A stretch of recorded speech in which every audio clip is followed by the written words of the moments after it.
আমরা লিখবো a plus B all square equal to A square plus two AB plus B square. তো কীভাবে খুব সহজে লেখা যায় আমরা সেটাই দেখবো। আমরা চলে যাবো ইনসার্টে আসার পর এখানে ইকুয়েশন, আমরা চলে আসবো ইকুয়েশনে। এখান থেকে স্ক্রিপ্টে চলে যাব। স্ক্রিপ্টে আসার পর এখান থেকে আমরা প্রথমে যে ঘরটি এখানে সুপার স্ক্রিপ্ট, তো আমরা এখান থেকে সুপার স্ক্রিপ্ট নিয়ে নেব। সুপার স্ক্রিপ্ট নেওয়ার পর আমাদের ব্র্যাকেটের প্রয়োজন হবে, তাই আমরা প্রথমে যে ঘরটি আছে এই ঘরটি সিলেক্ট করে নেব। নেওয়ার পর আমরা ব্র্যাকেট দেওয়ার জন্য চলে আসবো এখান থেকে ব্র্যাকেটে আসার পর প্রথমে যে ব্র্যাকেটটি আছে এই ব্র্যাকেটটি আমরা নিয়ে নেব। তো এখান থেকে আপনারা অনেকগুলো ব্র্যাকেট পেয়ে যাবেন। তো আমরা প্রথমে ব্র্যাকেটটি নিয়ে নিলাম, নেওয়ার পর আমরা এখানে লিখবো এ প্লাস বি।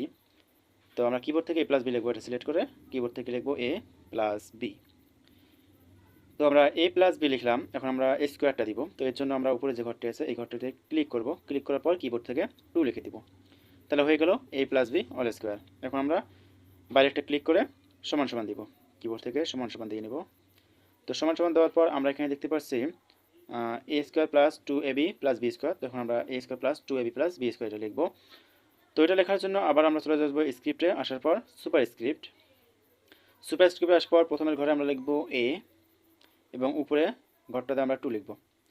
এখন আমরা বাইরে একটা ক্লিক করব, করার পর আমরা প্লাস দেবো কিবোর্ড থেকে, প্লাস দেওয়ার পর আমরা লিখবো 2ab। তো আমরা কিবোর্ড থেকে 2ab লিখে নিলাম।